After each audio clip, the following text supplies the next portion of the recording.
Get going, I was just telling Terry that it's interesting that you might be going to jail for a letter he wrote, and so there's it's a little bit of irony there. So, Yeah. but let me read this so I can introduce. So today, uh, so today we are again going to focus on examples of the work of members of Veterans for Peace. We have Terry Lodge and Jack Gilroy, who are really getting into some good trouble, as John Lewis would say. These guys are Renaissance men in the cause of activism. And thanks to Jerry Condon, who has written and produced articles about both of them, that you can find on Anti-War, Covert Action, Peace and Planet News, Common Dreams, and Counterpunch. We've got a little bit of a head start on what these two have been up to. Uh, so, Jack, I just want to read a little bit about what Jerry wrote, and then you can update me and update us all. Uh, Jerry wrote this Wednesday, June 26th, so it's last Wednesday. Jack Gilroy, an 89-year-old veteran, will tell a court in Endicott, New York, why he was compelled to deliver a letter to weapons manufacturer BAE Systems, protesting the weapons shipments to Israel, and why he should not be convicted of trespassing. The case is not about trespass, says Jack, who was a machine gunner in occupied Austria. My intent was not to break the law, but to uphold it. I was warning BAE Systems management and staff that they were complicit in genocide. So, Jack, you're getting in trouble for delivering a letter that Terry wrote? Yeah, blame it on Terry, right? He's such a wise ass, writing that letter, getting poor old Jack in trouble. Now, the trouble is minor compared to what it could develop into. This was just one action here. But if Terry's letter, and he's talking already about tweaking it for companies, right? That the United Nations just a few days ago came out with a statement clearly pointing out that it is companies, the arms makers, that are involved in criminal actions. Terry's been saying this right along. In fact, much of what you see coming up in the last couple of months, I think, was the letter that was fairly well publicized last March when Terry released it, right? So it's made its rounds, and it has the backing of guys like Josh Paul. Josh Paul, the director of the United States Department of State, he jumped out real early, right? He jumped ship back in October. Yeah. He said, "Hey, there's some bad stuff going on here, and we're going to be in trouble. Criminal situations involved." So he jumped out, and he's been talking about it all over the world. Not, of course, on CNN or NBC or the usual media programs that try to avoid guys like Terry Lodge and Josh Paul. So yeah, it's something that could develop into something, Jim. I don't know what, but maybe that's why we're here to talk about it tonight. Yeah, for sure. So what about the trial? What's going on with you legally? Well, the judge at the very end said that he has 30 days to render a decision. So, and it will come by mail, and it could be 15 days in jail or a fine or whatever. So we'll see what happens. But again, that I really do look upon it as being minor. 15 days in jail is not a big deal compared to what we could accomplish if this gets some legs, if we can get other Veterans for Peace groups, and not just, but in solidarity with a whole bunch of, peace and action organizations around the U.S. and the world, it could have some impact. Absolutely. Terry, I'm going to just ask you a quick question. Um, you wrote the letter back in and about March, or that's when it started to get some traction. And since then, up until that point, I had not noticed any media, any independent media talking about the legal issues that the United States and the Biden administration and the Secretary of State and Defense were facing from a legal standpoint, from a statutes, from violating existing laws. Is that is that a coincidence or is it based on your letter? I'm not going to take credit for there finally being some breakthrough discussion in the press that there might actually be criminal or civil penalties. But the idea behind the letter, I did some research, consulted with a couple of other attorneys, and what I saw missing was the State Department has, since 1961, had these rather extensive and detailed and what would appear superficially to be mandatory obligations to vet any country that's going to be a recipient of military aid or humanitarian aid, for that matter, and the statutes and the regulations that are put together pursuant to the statutes, require them to consider. It's not like you have to put together a criminal case against a country. You simply have to monitor their media, monitor their court system, monitor how much adherence to anything that looks like the rule of law there is. And what was troubling me was, if this was happening inside the State Department, they must have been scrupulously avoiding looking at even American newspapers, but certainly not monitoring Israeli media as to what is going on by way of the genocide, or global media.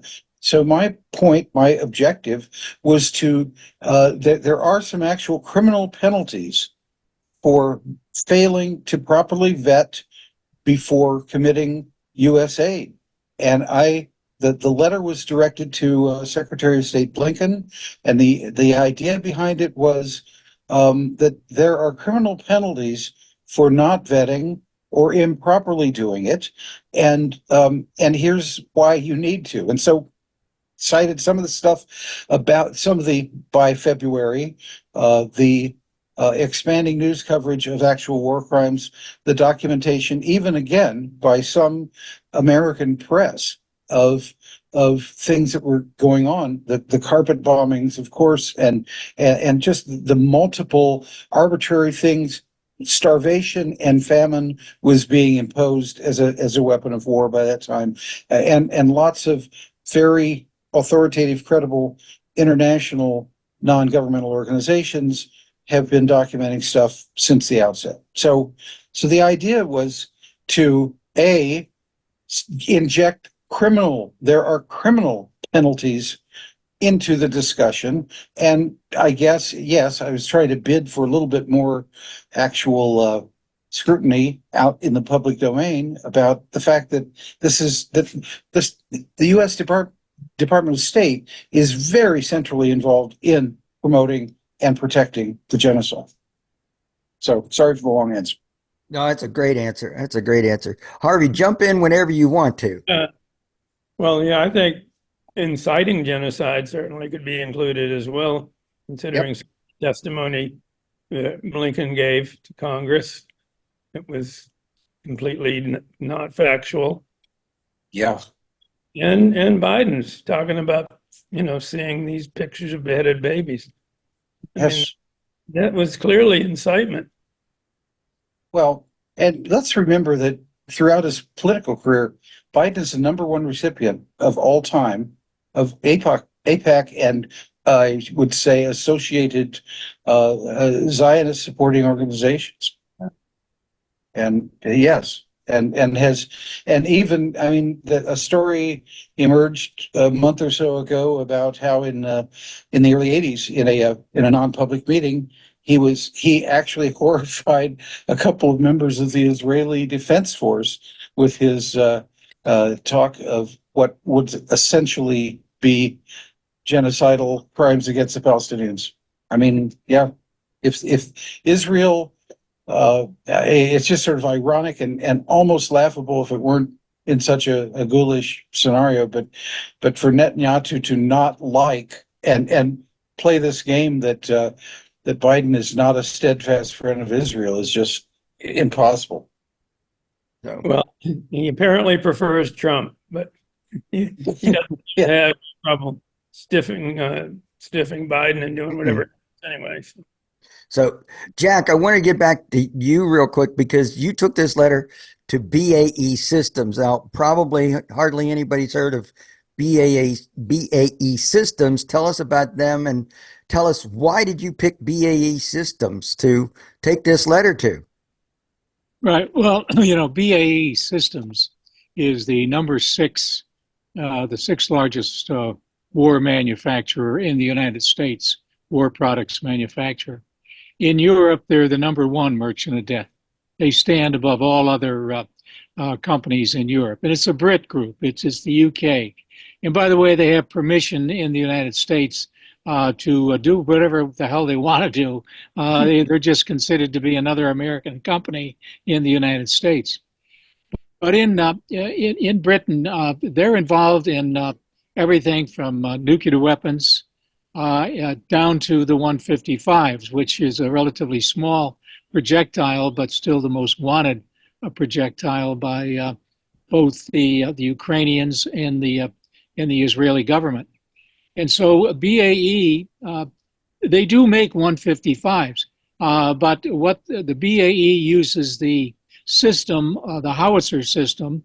For all of you guys who are in artillery, et cetera, you know what the howitzer is, but they have upgraded howitzers from years gone by. These are mobile howitzers. A lot of them are very sophisticated. They do make a 155. It's called the Excalibur. That's BAE Systems. And whereas the 155s made down in Scranton, which is only an hour away from Endicott, New York, the 155s in Scranton, it's hard to find out the actual price. It started off at $2,000, went to $4,000. Last year, they're up to $8,000. I've heard they're much more than $8,000 per round right now. And they're only like, 55 millimeters round and about 24 inches, 26 inches tall. So it's not a really big piece. But so inside, of course, they can be packed with cluster bombs, white phosphorus, which are, according to the so-called laws of war, whatever the fuck that is, they're not supposed to be able to use them. But they also have a highly sophisticated 155 now, and the Excalibur is going for $100,000 a round. How about that? $100,000 a round. Now, this is real great stuff, though, because this is not just laser guided, a GPS, supposed to be very accurate, but it's already been proven not so. But it's the creme de la creme of the 155s, and BAE's systems are the ones that make it to be fired out of the howitzer systems. So it all fits in very well with them. It's interesting that not too far away from here, I noticed a local school district was not able to get their budget passed because they wanted to buy electric buses made at BAE right here in this area. And BAE, of course, uses this as a mask for their civilian, their conversion, right? And 96, you can check it out, 96% of their income is military income. Well, that 4% mask, and everybody around here, what does BAE? Oh, they make electric buses, that's what they do. But the school boards were not able to get their budget passed because BAE buses are $300,000 a pop, right? Good Well, so, they don't get federal assistance for this sort of thing because federal assistance has to go to something more important, like the Excalibur that's wanted in the Ukraine and in Israel, et cetera. So that's the kind of reason why to answer your question, why BAE. I'm sitting out on my deck now, and I can see the stack from the old IBM that BAE took over. IBM was once the premier place. It was started right here, 2 miles from where I sit right now. IBM is no longer here. And the conversion that we talked about when the Iron Curtain fell, the conversion to making items that enhance life rather than destroy life, of course, was all pushed aside by the merchants of death. They had bigger plans to push in on Russia and to antagonize Russia and challenge China with being an enemy. And therefore, you've got to get those weapons made. And so we are now have increased the number of 155s at General Dynamics in Scranton and also in Tennessee, and they're even getting Canadians to make them, making them in Texas. Joe Biden says that 20,000 rounds a month is not enough. By January 1st, 2025, we are going to have 100,000 a month, 100,000 155s. So there's some big plans in the workings for the war hawks. You know, the both war parties. Repeat business is good, and BAE is very good at finding repeat business. Mm-hmm. So not being in the military, so typical artillery shelling, how many tens of millions would you be firing through the barrel in an hour? That's an astonishing number. $100,000 a round? Yeah, well, in an hour, I don't know, but I would imagine it'd only be, a limited number within an hour. But of course, they have a lot of howitzers and a lot of guns, and how often they use the Excalibur, because I think still the most common one is the one that's produced. The shell is made in Scranton. General Dynamics makes the most in Scranton, and then they transport them out to Iowa, and that's where they're loaded, and also in Tennessee, I guess. They're loaded with munitions, and then they're sent off to Israel. Yeah, but I was just thinking, if you fired 10 rounds an hour, which sounds relatively low, that's $1 million. Yep. Yeah. 3 rounds could buy an electric bus. Right. I mean, it's incredible. It is. It is. Good Lord. So so you went after BAE. You tried to deliver a letter to BAE because they're local? Right. That's one of the reasons. They had local. I was a high school teacher, and my students back in 1991 had town meetings. The course was called Participation in Government. And at that time, IBM was here. BAE was not here. Lockheed Martin was called Martin Marietta at the time, and they were nearby. And we had a group called Link Aviation, which is a simulated training group. Well, Link was the only one that would send a representative, and the students had a lot of people. The auditorium was packed. This was a hopeful time. It was looking good that we would finally be able to deal with the Russians and negotiate with them and begin to end this arms race, etc. But Martin Marietta would not send anyone, nor would IBM, which was into some militarism at the time, although what they were doing here was mainframes for computers. But they would not. They did have military contracts. So anyway, the one guy that came, and it so happened that his daughter was one of my students, was president of the Link group, and he was all for it. He said, "This is really great. This is what we've got to do, etc." And Coleman McCarthy, the Washington Post correspondent, came up shortly after that, and he eventually wrote a column for the Washington Post on the opinion page. And I don't know whether it was that and other things, but Coleman was moved to the style section after that. But anyway, they have power. The whole group of gangsters. They really do have the power to intimidate media. And so that's why I've been sort of picking on BAE, because they're close and because they are involved into this great repeat business in Pakistan and in Ukraine and also in Israel. Okay, so you're trying to deliver a letter. Yeah. I mean, it's kind of dangerous delivering a letter, right? I mean, was it threatening? What happened? You're just trying to deliver a letter. Yeah, I don't know if they even saw the letter. We Terry knows we tried to send we delivered these letters to state departments. Mhm. In fact, it was only 2 weeks ago. This was back in March. 2 weeks ago, I received a letter from the State Department office in Buffalo, with stamped "Return to sender." Yeah, there were about 15 guys, and some of them were veterans.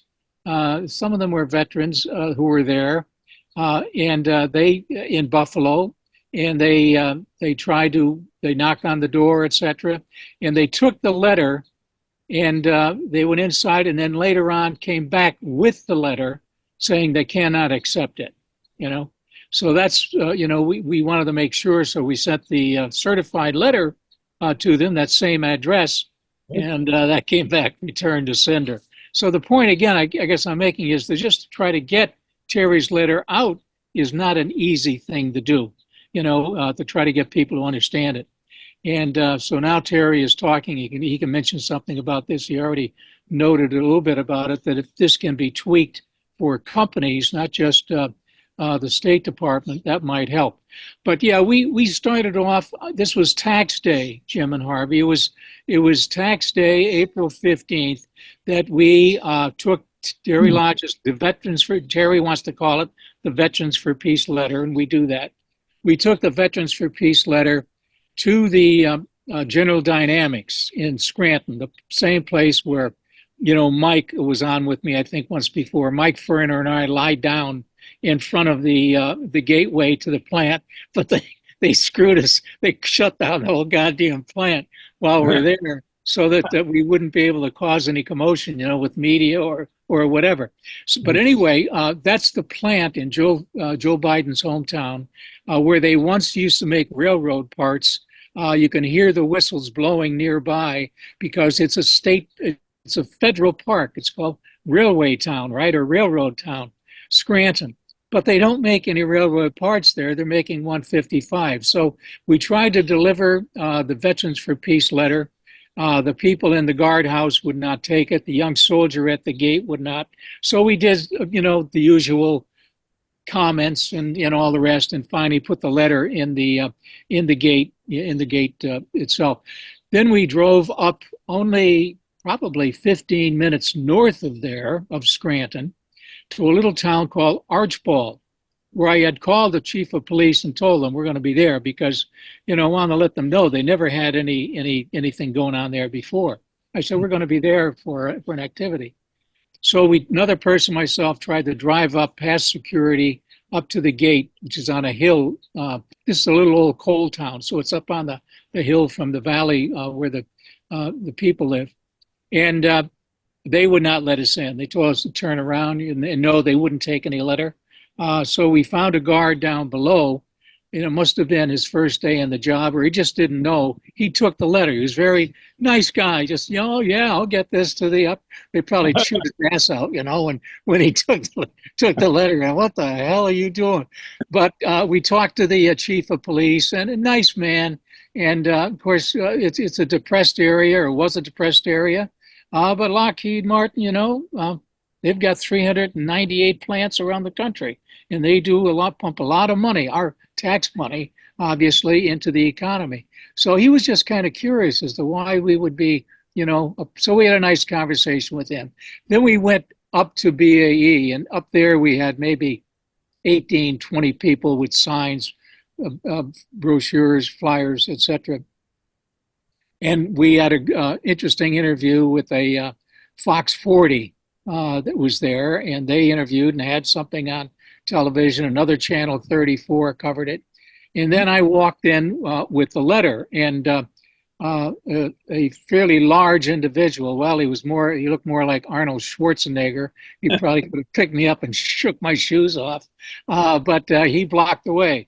And you can't, this is private property, And I said, well, I have a letter to deliver, so eventually I walked around him and the other security person and went to the door where there was an intercom button, and I asked to speak to the manager. I had the manager's name, in fact, his photograph on the front of Terry's letter, right, addressed to him, and said that we had a letter that's important that the manager and workers should know.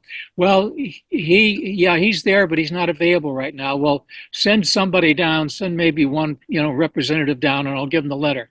So this went back and forth, and she would not. Finally, she stopped.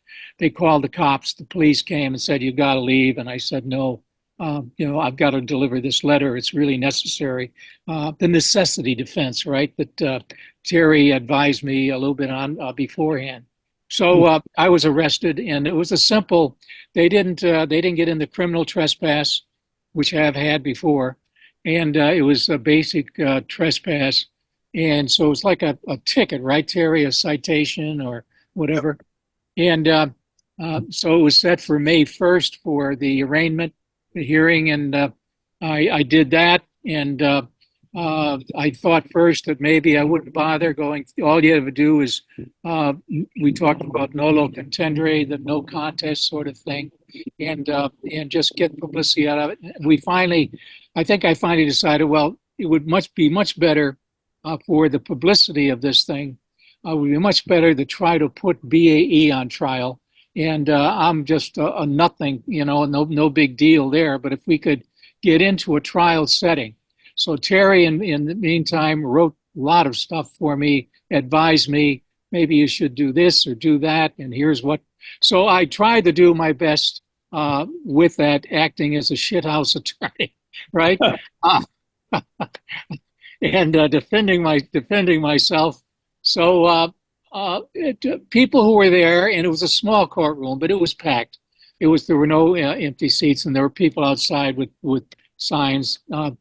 And the judge was very frustrated, and we knew he would be.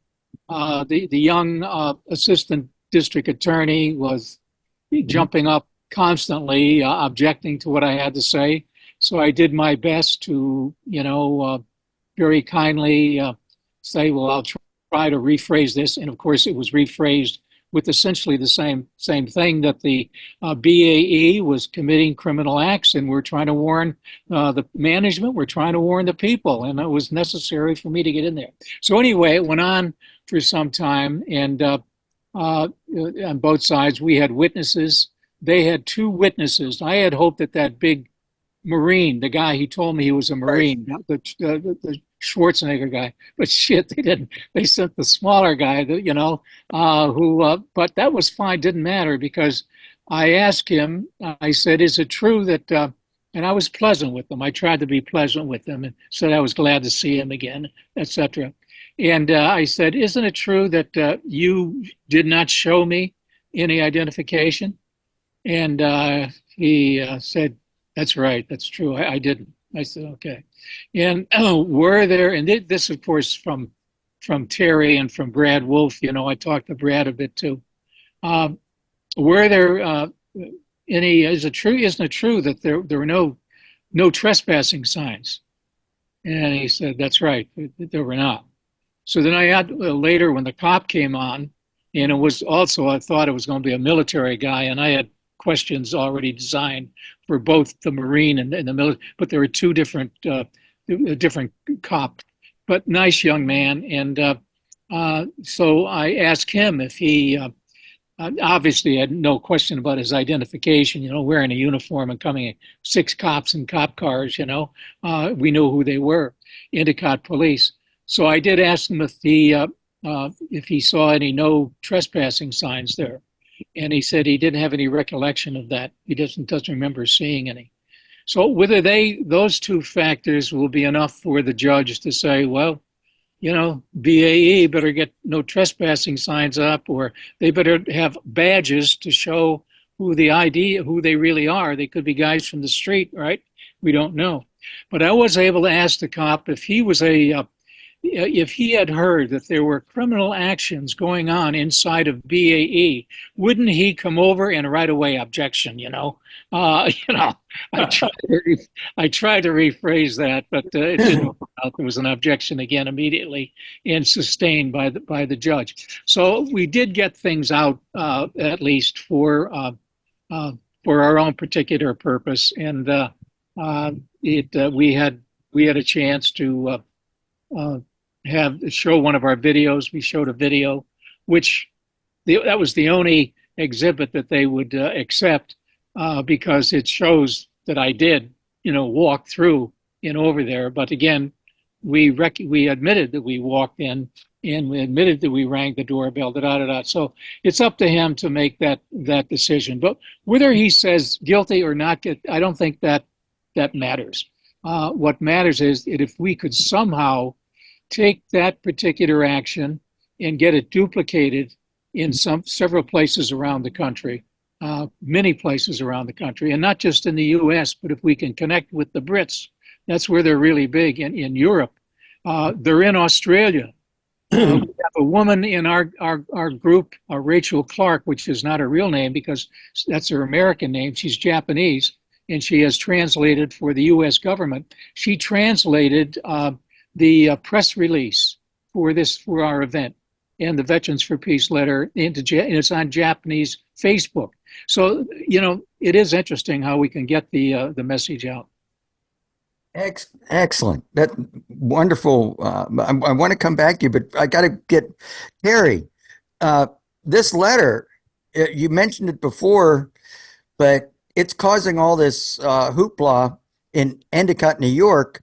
Go a little bit deeper into the letter and what it specifically does, and then how are you going to tweak it for industry? So tell us a little more about the letter. It's 11 pages single spaced, and it laid out 5 different federal laws, and as I say, some aspects of which are criminal. I mean, some which carry criminal punishments, and basically, it was supposed to summarize what the responsibility, legally speaking, of the State Department is to not provide military aid to Israel if it reasonably concluded that the assistance would be used in an offensive manner. It's not like you had to prove there's a genocide. You only had to prove that the country is misusing the aid. Supposedly, I think in 1961, and you're talking about the beginning of the JFK administration, and you're talking about an entirely different Congress, and you're also talking about the country being in the hands of World War II veterans, many of whom JFK, I think, was exemplary in this regard. A lot of them were adamant about there not being more war and about there not being more insanity. But in any event, the Arms Control Export Act was initially passed at that time, and it conditioned federal aid on human rights. And in effect, without using so much humanitarian or human rights language. But basically, our aid was not supposed to go for offensive use against the citizenry of a country or against that country's enemies. It was only solely for defense. And so basically I laid out the 5 statutes as well as a recent executive order from the Biden administration from 2023, I think, or 2, and effectively pointed out their criminal sanctions. And here's what we believe, what Veterans for Peace believes you're doing wrong, what violations of these laws are occurring. One of the laws we pointed out was that there's an American, it's an international treaty crime against humanity to commit genocide, but it is also a violation of American federal criminal law to commit or be a party to commit, aid and abet genocide. And arguably the Center for Constitutional Rights had sent letters out to all members of Congress in November warning them that by voting for aid to support what is going on in Israel, you arguably could be treated at some future point as an accomplice to genocide under American federal law. Which, of course, no one in Congress takes seriously because they believe that they are utterly immune for their acts. It would certainly be an interesting legal question, but it'll certainly never come before the American court system. In any event, the idea was, like I said, let's talk about criminal punishment, because nobody in ruling class echelons of this society and political classes understands anything but prosecution. And of course, they do their best to thwart and avoid all that. I just want to make one more comment, and then I'll switch over to the tweaking the letter. Isn't it an amazing? This is really a weird story about petitioning your government for redress of grievances, a First Amendment, ironclad right. And I think it became a blog item or something at the VFP website. Mike Ferner or somebody did a compilation of the attempts to deliver this letter to about 20 or 22 different State Department branch offices across the country. And like some of them they don't have live telephone responders. You'd have to leave a message and they wouldn't get back to them, or they'd get back to them and want to know, what do you want? And the people trying to deliver the letter would have to make an appointment. And then as Jack was talking about, there's State Department offices refusing to pick up certified mail. The government is afraid of meaningful interchange. And we all let the Bill of Rights roll off our tongues as though it's written in stone and is automatically self-enforcing. Hell, the government is hiding out.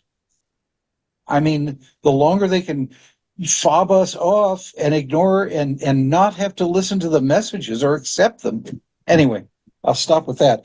Tweaking the letter, what we're now talking about doing is I'm starting to do an inquiry and legal research wise into the liability of corporations. In the Nuremberg trials post World War II, the Zyklon B gas manufacturers, their execs were prosecuted successfully, and of course advanced this excuse that somehow we were shielded because we were just like contract. We were only becoming rich as hell from from genocide, and isn't that an excuse? And the ad hoc international court system said, of course it's not an excuse. You knew exactly what the hell that stuff is being used. And I would, maybe they're not making poison gas, but you're filling artillery shells with Willie Pete, and the hell with you. You know what you're doing. You know that these weapons are being used offensively, and if nothing else, if you have your ears plugged and your blinders on, and you know nothing about what's going on in the media, you still might raise an eyebrow if the feds put in an order for like 3 times the artillery ammunition that they did 5 years ago, or 10 times, or whatever Jack was saying about the output per month now. So what we're going to do is simply confront the corporations as the principal profiteers from what's going on. So and again, what bothers me terribly is that we are not, the mass media is scrupulously avoiding the G word. I mean, there's not even debate. There's been a few columns in the New York Times. There's not even widespread debate about whether there is a genocide. Every credible legal and international law expert and a hell of a lot of military professors are attesting in depth and very firmly that, of course, this is genocide. But no, not here, not in this country. So, Harvey, jump in. Well, it reminds me of this article, I think it was from last month, that leaked out of the New York Times press room, the editorial instructions, what could or could not be included in articles. You cannot use the word Palestine. You cannot use the word occupation. You cannot use the word apartheid. I mean, yes, right. And the articles are written from the standpoint as though 17 Palestinians were killed. They don't talk about by whom Or died. Mhm. or died. Yes, Yeah. they died. And you can't say massacre unless it applies to Israelis on October 7th. Unless it's Hamas. Yeah. Right. So, a question for both of you. I've read the letter. Oh, where can people find the letter? There's a link online on veterans. So we have to get it back up. It was right up front, and I'll have to ask Mike why it has been pushed aside. But we have to get it back right up front on the internet, as it had been for many months. Yeah. It's also, Click on that. well, but there's an article, that news release from February or March when we first sent it out. There's a link to the letter in that also. Just find Yeah. the news release. Okay. So, It's I showing read. up on various websites for our allies. Yeah. Say it again, Harvey. Is it showing up on websites for like antiwar.com and Oh yeah, you know what? I'll while we're talking, I'll look for URL. yeah. Okay. Excellent. Excellent. And so I've read the letter. Harvey's read the letter. A lot of us from Veterans for Peace have read the letter. It lays out information. And I guess people are thinking the information is threatening, but I think what Terry, you and what Jack, you were doing is saying, hey, listen, this is culpable activity, and we want to let you know so that you can stop. It wasn't like, hey, we're going to take you to, we think you should go to jail. I mean, we might think that, but the letter was more or less a warning that we need to change our ways versus a threat. Am I misreading that, or was that basically your intent? That's right. Sure. Well, that's it. Yeah. Yes. So was the intent. that's why Jack took the letter to BAE to kind of help him out. Right. Right. They don't want to be helped out. No, the profits are too much. The profits are too much. That's So- right. Well, good Lord. So There. I want There's the to. letter in the chat. Oh, there's the letter in the chat, and it's veteransforpeace.org. And yes, well, I'll find a way. I'll make it happen. Okay. So we're talking with Terry Lodge, and Terry, you're an attorney by trade. That's correct. Yep. Okay, and Jack, you're a retired high school teacher, etc. Right. Right. With a very interesting retirement hobby. Very interesting. So, Jack, this is not the first time you've been threatened with jail. No, it goes back quite a few years. I didn't tell the judge. He asked that actually. He wanted to know if I had been arrested before. So I didn't give him a total litany. But yeah, I didn't. Even though I was opposed to the Vietnam War, I was a pre-Vietnam soldier, and I was involved in various things. I was never arrested during the Vietnam event, but in the 1980s, when the nuclear situation began to get really tight, remember when Gorbachev was stopped testing, and he went on for 6 months, 12 months, 18 months. We decided that only about 2 hours from here, not even that, that we should go up to the largest nuclear weapons depot in the whole world, bigger than even Russia had, right above on the hillside above these two wonderful lakes, Cayuga Lake and Seneca Lake, all Indian territory. They put the nukes underneath the and they have actually had a railroad. I know because I was arrested and went in, and I saw the railroad going right underneath the ground. It was called the Q zone, back in the Q zone. But I encouraged my kids in school to begin doing some research. And of course, the internet wasn't around. If it was, it wasn't really in operation. And so they went to the libraries and they got all the articles and magazines. We got a doctor, a radiologist to come in and tell us all about, what would happen if a nuclear weapon hit our particular area. He had charts and all the rest. And so I said, okay, now we have to debate this. So that was always the case where they debated. And then I said, but you can't just, come up with, a decision and then do nothing. We've got to take action. So I applied to the school board for a bus to take the kids up to the nuclear base. And of course, they refused, and I went to the media. Back then, you had newspapers. The nice thing was you had reporters, right? Real reporters, photographers, and all the rest. So it was a front page kind of article. And the kids were old enough, some of them, to drive their own cars up. And I had a truck at the time, and there was one boy who wanted a ride up. So I rode up, and we got near the base, and it was around Christmas time. And we were going to deliver goodies to the workers inside, and telling them that to get a work that is life-enhancing, not something that destroys the world.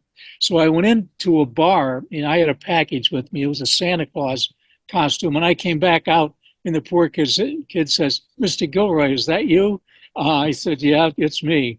So we went up, and the kids had their own video, showed me climbing the fence with a bag, of gifts for the federal marshals. They weren't very happy. There were actually four of us. There was one woman, Charlie Schultz, who was a World War II veteran, and even back then was able to climb that fence, and another friend of mine. So they put us into a van and took us into what they call the Q zone. And the guy, I'll never forget, he said, he said, "We're taking four people in, female, approximately 35 years old, male, 60s, maybe 70, another male, and Santa Claus." So they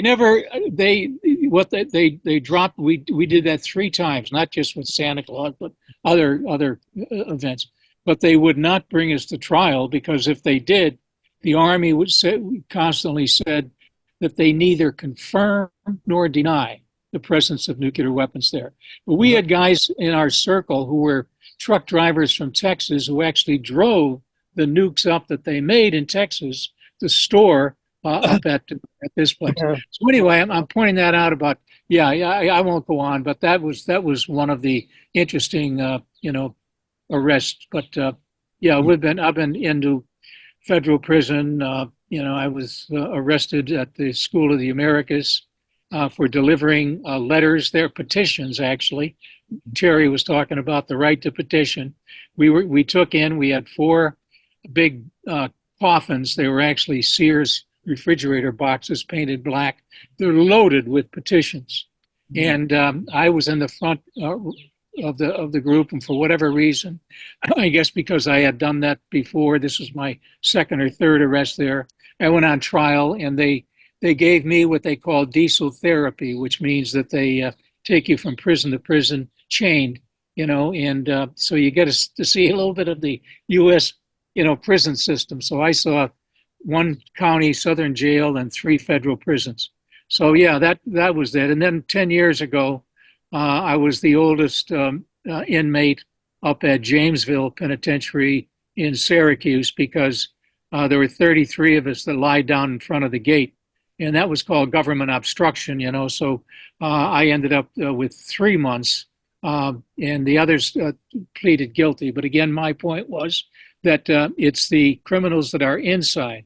The criminal acts being, they were bragging at that time about Afghanistan being their number one hit place, right? The 174th attack wing, right? That's what they call themselves, the attack wing. That I won't go on anymore, but they were some of the main features of. So I have been in some good trouble. Yeah. Well, why did you join Veterans for Peace? Well, primarily because it's the only veterans organization that is totally against war and it supports negotiation. And here we have now where there's no negotiation. We're at the very edge of nuclear war. But this was back in 2022. a friend of mine by the name of Stu Naismith talked to me about joining. He said he wanted to start a Veterans for Peace.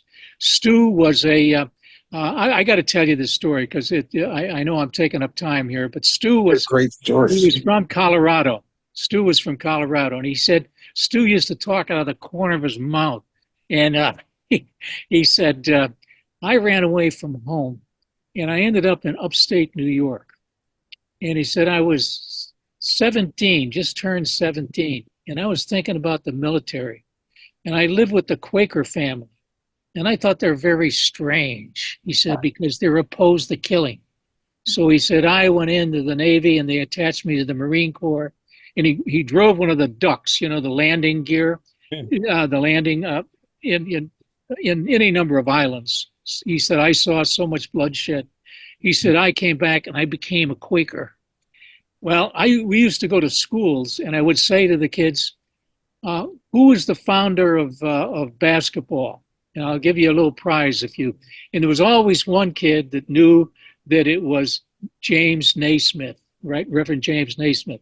I'd hold up Stu's hand. I said, well, here's his grandson, because Stu's grandfather was James Naismith. Wow. Yeah. Wow. Wow. So impressive. Well, Terry, why did you join Veterans for Peace? Because I'm straight out of the anti-Vietnam War generation. My oldest brother, whom I lionized, was burned very horribly in the Marines and had a very difficult recuperation and died of an Agent Orange-inspired brain tumor in 1983. When he was injured in 1968, he was injured on December 3rd, 1968, which is significant because it was about a month after the presidential election of 1968, which Nixon won in part by illegally and treasonously interfering with ongoing negotiations earlier in 68 that were attempting to bring an end to the Vietnam hostilities, to at least arrange for a ceasefire while actual negotiations could take place.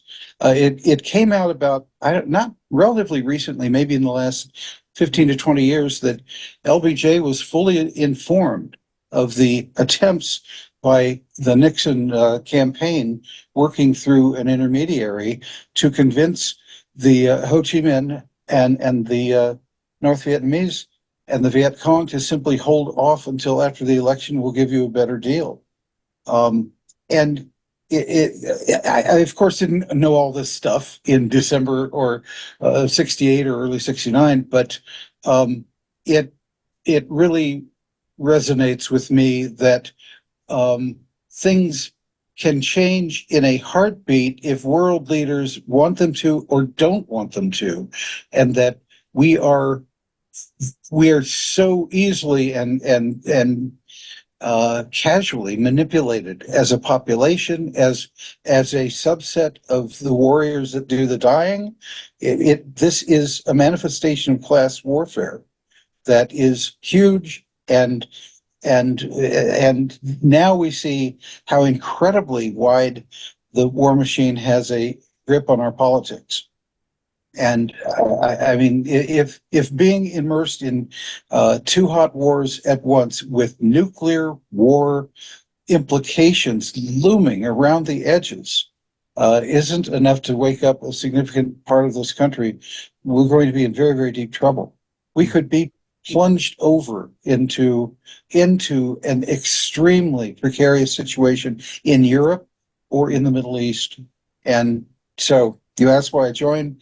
Because war is what was it Chris Hedges said, the force that gives us meaning. And we've got to change what gives us meaning. Absolutely. And we got the two hot wars you mentioned and RIMPAC going on, all of it, Yes. in the Pacific, just saber rattling in Yes. front of China. So Yes. it's just stupid. So Well, it's very distressing that we don't negotiate. I mean, the American empire just says, you do, our way or the highway, and next thing you know, we invade or we bomb or we do what we do or we subvert. or And we we send don't more even arms to Israel. communicate. We don't even communicate. Biden has not Right. spoken to Putin since February of 2022. Yes. Yes. That's mine. It's just, And we terminate nuclear weapons treaties. yeah. Um, and I mean, watching with bated breath what's going to happen with Iran if war against Hezbollah, if an invasion of Lebanon occurs at Israel's hands.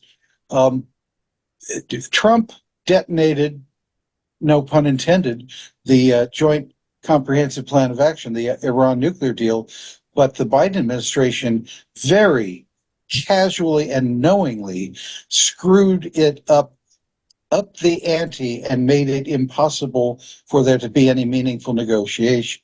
And and Secretary of State Blinken was right at the heart of that. Yeah. Speaking of war criminals. Yes. Well, do you think the letter, to jump back to the letter real quick, is there any connection between your letter, the VFP letter, and the ICC criminal charges uh, with regard to Israel? Is there a possibility we could extend that into that they could extend that into U.S. officials? Do you think? They there's a possibility because of the Genocide Convention. There's longstanding. Of course, we didn't ratify it until like 1987 or 89. But the United States in the late 40s heavily sponsored and pressured and lobbied for the creation of an international treaty on genocide. Then, of course, like I say, proceeded to wait 40 years to ratify it. But yes, there is some possibility. The United States, however, actually has laws on the books that date back to the 2003 Iraq War era, where if any personnel from the International Court come to the United States and attempt to conduct an investigation or apprehension of U.S. figures who are being charged, they essentially are committing a felony under American law. This is just amazing. Just amazing. We can even invade The Hague. They go too far. Yes, that's correct. And yes, there are more recent proposals pending in Congress about it because of our dear friend Benjamin Netanyahu being probably about to be charged. It's simply these stories are they're such black humor, such gallows humor, until you realize that there's a genocide, man. Genocide. So And protect people from being accountable. Oh my God. So, Jack, I wanted to ask you, we're getting close to the ending, but if other folks in other chapters, or if other folks just listening to this, we know where they can get the letter. They can get the letter from the Veterans for Peace website. But how can they find out? Unless you're really attuned to a lot of things, you probably don't know that there's a weapons manufacturer in your area or somebody like BAE. How can people find out if there is such a company in their area? It's pretty easy, Jim. Really all you have to do is go into Google and defense contractors, Nashville, Tennessee, and you'll have a whole shit list, of and these will be companies that they'll show you for over the last 20 years, companies that they could be like roofers or electricians or food services or individuals that pave the roads, the parking lots, or other kinds of jobs. Some of them are very definitely supplying military parts, right? But the whole list is there, and they will indicate some company maybe only made $88,000, but then all of a sudden you'll see 6,800,000, and then probably with Nashville, 1,800,000. Who is that? I don't know. But every major city in the United States has in every county in the United States has some sort of federal, some sort of merchant of death there, right? The industry is there, and we know that. And of course, it's a feather in the hat for each congressional member to get these companies there. So, yeah, I think that would be the easiest way to do it. Now, I don't know what Mike and Nick and the others are going to be planning for the Zoom that's coming up at the Veterans for Peace convention. But there is talk about maybe they will talk about what you have targeted here with, with Terry and myself are talking about tonight as to how to expand this with members throughout the country. And if that happens, I think that will be an answer to what you're saying here, what people can do. We will outline specifically what they can do. Excellent. Excellent. Harvey? I know Anthony Donovan pointed out that there's a lot of that going on right now, such as the Peace Walk folks who have tried delivering that letter as well on their walk from Maine to DC. And of course, Anthony's always in the middle of whatever's going on. So he just said, we're already doing it. We just need to do more of it. Yeah, we're already doing it. We just need to do more of it. So, well, gentlemen, this is troubling and fascinating, and the good trouble. You're great examples of putting all our thoughts and our ideas and the VFP mission statement to action.